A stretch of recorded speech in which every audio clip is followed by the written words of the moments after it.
Hello friends, मैं सविता स्वागत करती हूँ आप सभी का अपने यूट्यूब के इस चैनल में।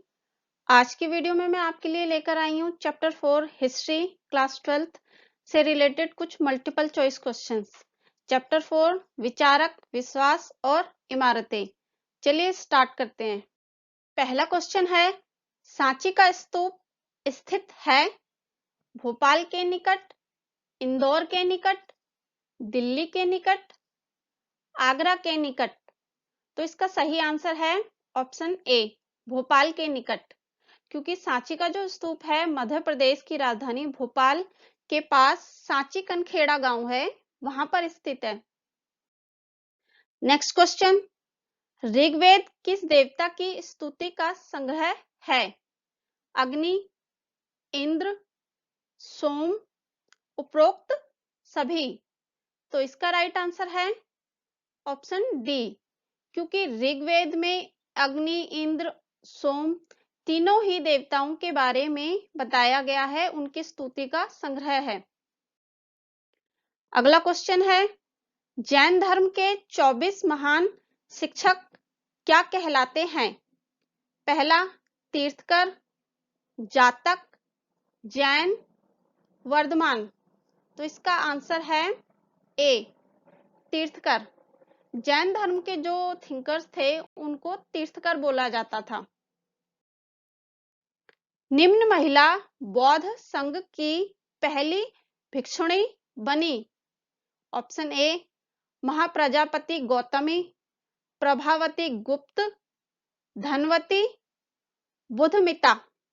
इसका आंसर है ऑप्शन ए, महाप्रजापति गौतमी, जो कि गौतम बुद्ध की मौसी थी और गौतम बुद्ध की माता के मरने के बाद उन्होंने ही गौतम बुद्ध जी का पालन पोषण किया था। फिफ्थ, स्तूप का संस्कृत अर्थ है मेहराब, शिखर, टीला, प्रांगण। आंसर है सी, टीला। स्तूप को संस्कृत में टीला कहा जाता है, जो कि अर्धगोलाकार होता है। सबसे विशाल तथा शानदार बौद्ध स्तूप था? अमरावती का, सांची का, भूमरा का, साजी की ठेरी का। आंसर है ऑप्शन ए, अमरावती का। अमरावती का जो स्तूप है वो बौद्ध धर्म से रिलेटेड बहुत महत्वपूर्ण स्तूप है, जो कि सबसे पहले खोजा गया था, बट इसको सुरक्षित नहीं रखा जा सका। बौद्ध मूर्ति कला में बुद्ध द्वारा सारनाथ में दिए गए पहले उपदेश का प्रतीक है रिक्त स्थान, स्तूप, चक्र, इनमें से कोई नहीं। इसका सही आंसर है ऑप्शन सी, गौतम बुद्ध ने सारनाथ में सबसे पहले उपदेश दिया था, जिसका प्रतीक चक्र है। निम्न मंदिर 8वीं शताब्दी में एक पूरी पहाड़ी को काटकर बनाया गया था? कैलाशनाथ मंदिर, मीनाक्षी मंदिर, बिरला मंदिर, अक्षरधाम मंदिर। इसका आंसर है ऑप्शन ए, कैलाशनाथ मंदिर को 8वीं शताब्दी में एक पूरी पहाड़ी को काटकर बनाया गया था।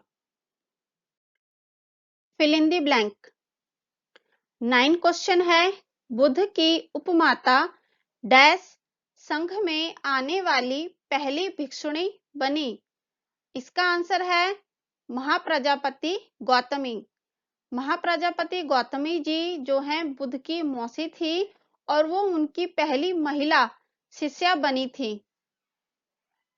10 क्वेश्चन, शवदाह के पश्चात शरीर के कुछ अवशेष टीलों पर सुरक्षित रख दिए जाते थे। अंतिम संस्कार से जुड़े यह टीले डैश के रूप में जाने गए? इसका आंसर है चैत्य। ये जो टीले थे ये बौद्ध धर्म से संबंधित बहुत पवित्र स्थल होते थे, इन टीलों को चैत्य कहा जाने लगा बाद में। पुरातत्ववेत्ता एच कोल का मानना था कि संग्रहालयों में मूर्तियों की डैश रखी जानी चाहिए? आंसर है प्लास्टर प्रतिकृतियां। एच कोल जो थे वो पुरातत्ववेत्ता थे।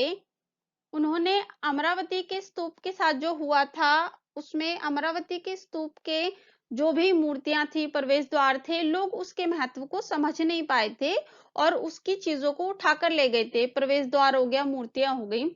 तभी एच कोल ने कहा था कि प्लास्टर की प्रतिकृतियां जो है वो संग्रहालयों में रखी जानी चाहिए और जो ओरिजिनल है वो वहीं पर स्थल पे रखी जानी चाहिए। नेक्स्ट, सत्य असत्य बताइए। 12 क्वेश्चन है। सांची में साल भंजिका की मूर्ति को एक शुभ प्रतीक माना जाता था। तो ये कथन जो है वो पूरी तरीके से सत्य है, क्योंकि साल भंजिका की मूर्ति जो है सांची के तोरण द्वार पर बनाई गई थी और वो शुभ लाने वाली शुभ प्रतीक माना जाता था उसको, इसलिए सांची के स्तूप में उसका भी इस्तेमाल किया गया है, उसको भी बनाया गया है। 13 क्वेश्चन, लोक परंपराओं में जानवरों को मनुष्य के गुणों के प्रतीक के रूप में इस्तेमाल किया जाता था। तो ये कथन जो है वो बिल्कुल सत्य है, क्योंकि लोक परंपराओं में जानवर जो हैं जैसे हाथी का इस्तेमाल शक्ति के प्रतीक के रूप में इस्तेमाल किया गया है। नेक्स्ट, शुरू के मंदिर एक आयताकार कमरे के रूप में थे जिन्हें गर्भगृह कहा जाता था। तो ये कथन जो है वो पूरी तरीके से सत्य है। स्टार्टिंग के जो मंदिर बनाए गए थे वो एक आयताकार कमरे के रूप में थे और उसे गर्भगृह भी कहा जाता था। बाद में मंदिर डेवलप होने लगे और बहुत बढ़िया तरीके से बनाए जाने लगे। अब वन वर्ड और one sentence questions. 15 question, Jain धर्म के दो प्रसिद्ध संप्रदायों के नाम लिखें। इसका आंसर है दिगंबर और श्वेतांबर। जैन धर्म जो है वो अंत तक आते आते दो भागों में विभाजित हो गया था, दिगंबर और श्वेतांबर। बुद्ध की शिक्षाएं कौन सी 3 पुस्तकों में मिलती हैं?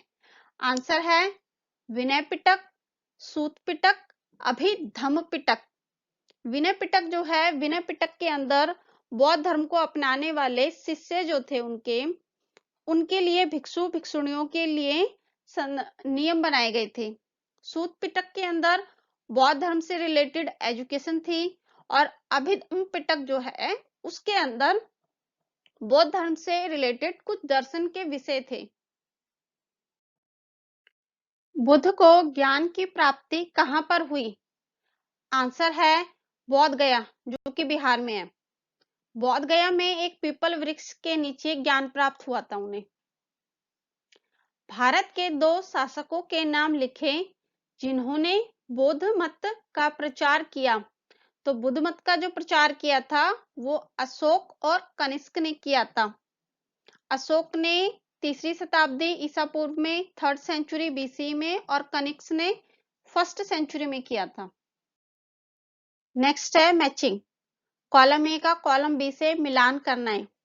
स्तूप, 10 अवतार, वैष्णववाद, सांची, पुराण, शिव परमेश्वर है, शैव ब्राह्मणों द्वारा रचित। इसका आंसर है स्तूप। सांची जो है वो एक स्तूप है। वैष्णववाद जो है, इस परंपरा में विष्णु जी के 10 अवतारों की कल्पना की गई है जो कि समाज को, सोसाइटी को अत्याचारों से बचाते हैं। पुराण ब्राह्मणों द्वारा रचित ग्रंथ है। शैव में शिवजी जी की पूजा की जाती है और शिव को ही परमेश्वर माना जाता है। नेक्स्ट है कॉलम ए कॉलम बी। अजात शत्रु, चीनी यात्री, हिंसांग, ब्राह्मण पुरोहितों पर निर्भर करना, यज्ञ, ऋग्वेद, वैदिक परंपरा, मगध। आंसर है अजात शत्रु। मगध के रूलर थे। हिंसांग चीनी ट्रैवलर थे। यज्ञ ऋग्वेद से रिलेटेड है। वैदिक परंपरा जो है वो ब्राह्मण पुरोहितों पर निर्भर करना पड़ता है यज्ञ वगैरह करवाने के लिए। आज की वीडियो यहीं खत्म होती है। अच्छी लगे तो लाइक कीजिए, सब्सक्राइब कीजिए और कमेंट भी कीजिए। Thank you.